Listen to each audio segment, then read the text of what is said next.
Jeanne-Mari Geldenhuys from Optiphi. It is an absolute pleasure to have you on a Zoom meeting with me. Thank you so much. I'm literally about to squeeze you like a sponge for all of your skincare information. How are you today? Oh, Bailey, it's so lovely to be here. I have been looking forward to this for such a long time. I'm very well. And I think this is such an important thing that we're going to do today. I think it'll make, open people's eyes to quite a few things that they maybe didn't know or sometimes are just a little bit scared to ask.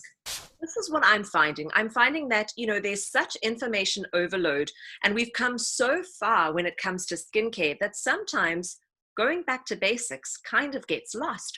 Or because there's so much information, girls feel a little bit stupid to ask questions.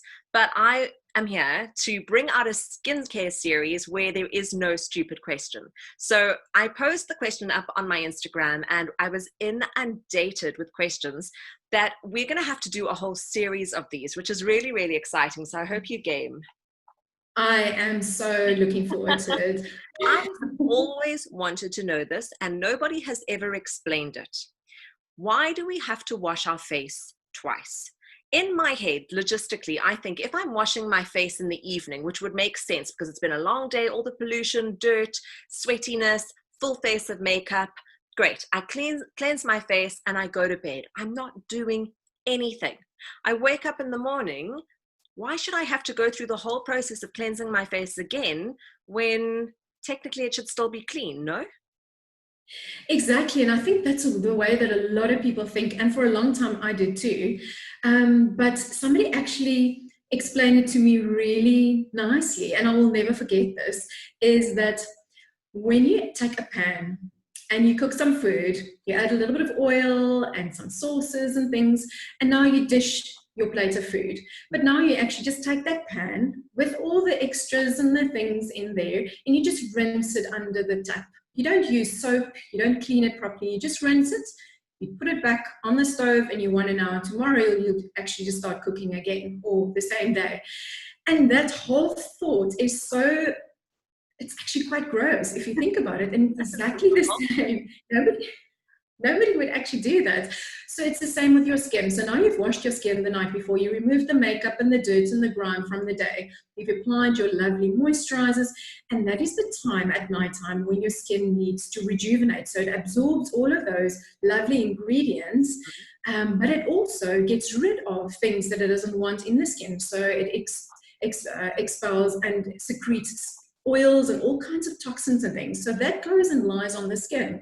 So now you're sleeping on your pillow and you've got maybe product in your hair and your pillowcase, it's rubbing against your skin and in your hair. So all of that actually sits on your skin. So the next morning, if you're going to just splash it with water and apply your moisturizer, that moisturizer will actually push all of that back into the skin, which is trying to get rid of. So that is why it is so important to cleanse the skin again in the morning so that you can apply moisturizer on a clean skin.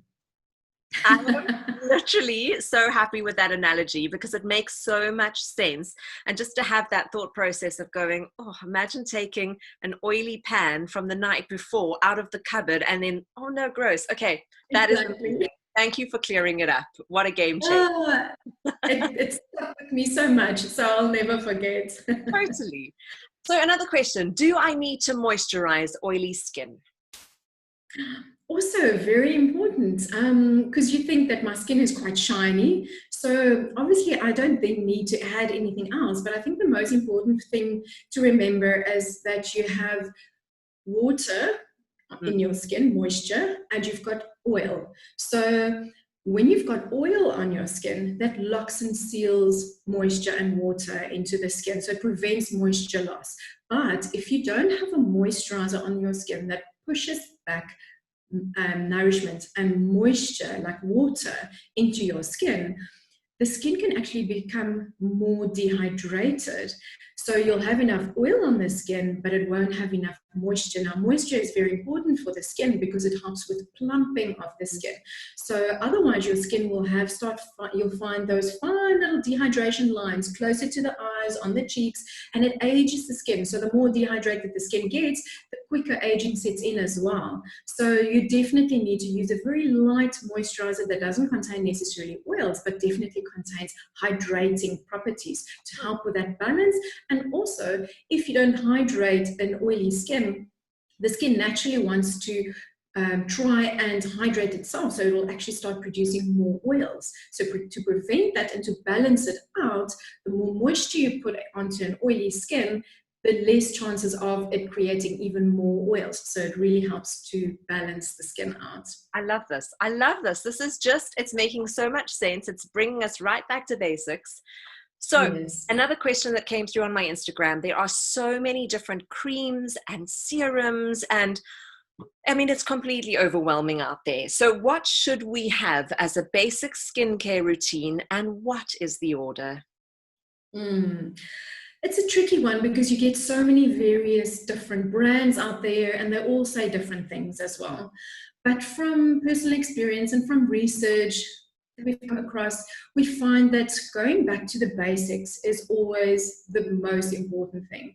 So if you don't have either time or the budget for layering products and different serums, just stick to the basics. So a good cleanser that doesn't strip and dry out the skin. So it must foam slightly, or it can foam slightly, but it mustn't strip the skin.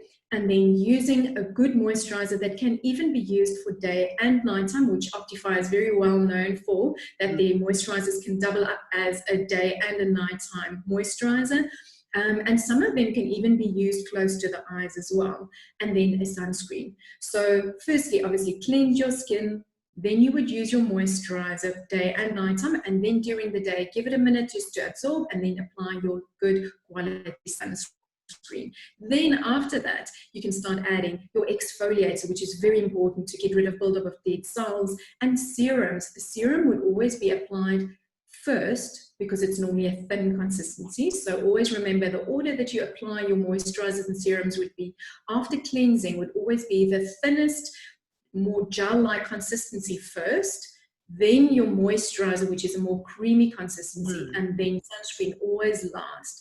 Reason being is if you apply your moisturizer first, a thin consistency gel or a thinner consistency serum won't be able to penetrate through a thicker consistency cream. And then of course, sunscreen would always be the last thing that you apply before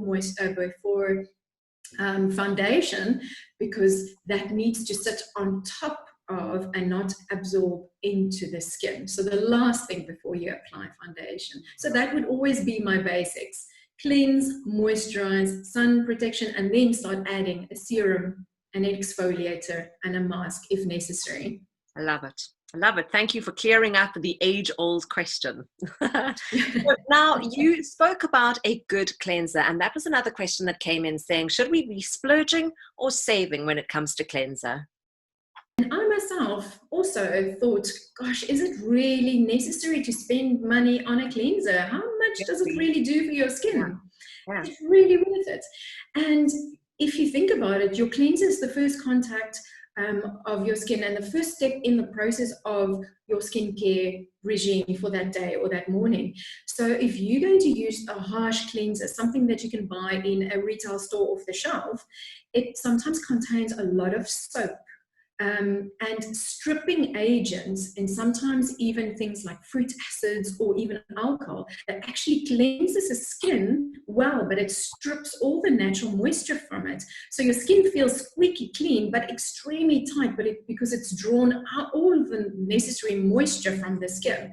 So if you've done that right from the first step already, your skin is not prepped properly for your next step, which would be either your serum or your moisturizer. So if you've got a well-balanced, pH-balanced cleanser, it is very important, because that means that you're not stripping the skin.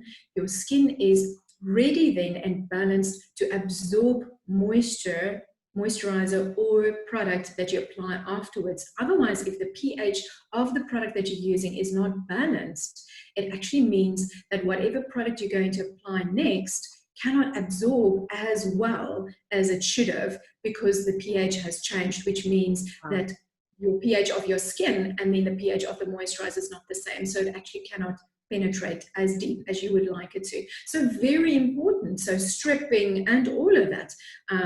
So the first step to what you're going to do next. So it's actually very, very important. I am learning so much here. It's unreal. It really is. Now, I'm going to ask you what I think is a really tricky question. And when I say tricky, it's because I'm yet to find the answer. So the question is, we are supposed to apply sunscreen, SPF, the whole 9 yards throughout the day. But how do we do that when we've got a full face of makeup? Oh, that is I'm sorry. That is such a tricky, it's true. It is such a tricky question because is very difficult. It is very difficult to do that properly. It is when you're wearing especially foundation and blusher, how do you now apply sunscreen on top of it without it streaking and it looking messy? Yeah. So I must admit, there's no easy way of doing it. A lot of the times what I found works best is if you use either a tint that already contains a sunscreen, a very light tint that is the same color either of your either of your foundation, or otherwise if you're only using a tint, it's easier to then just reapply using that tint that contains the SPF, because then you're not going to streak. And the best way to do that is by dabbing it onto the skin, not wiping, but dabbing. Some people find their fingertips are easiest because then you don't get streaking with using sponges or anything like that.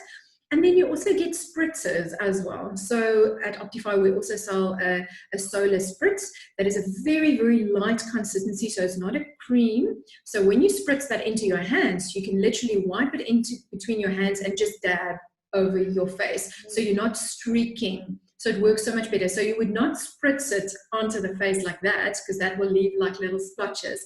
But either a tint containing an SPF, because then you can literally touch up on your makeup while reapplying.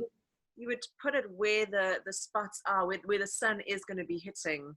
You know, okay. Exactly. So remember, a sunscreen has a certain amount of time that it works for.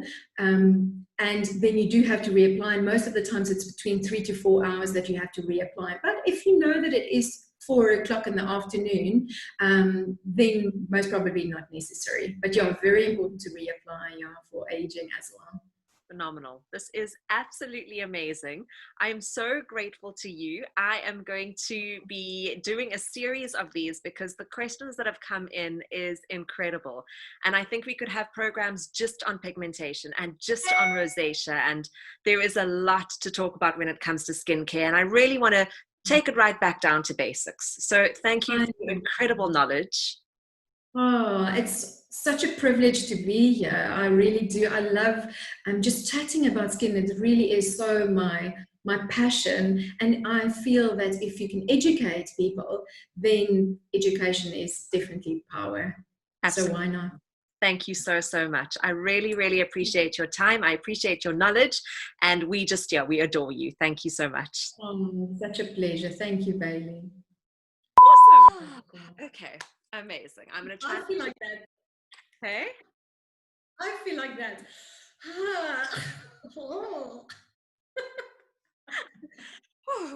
Okay. As long as you can cut and edit it and make it sound and look. Yeah.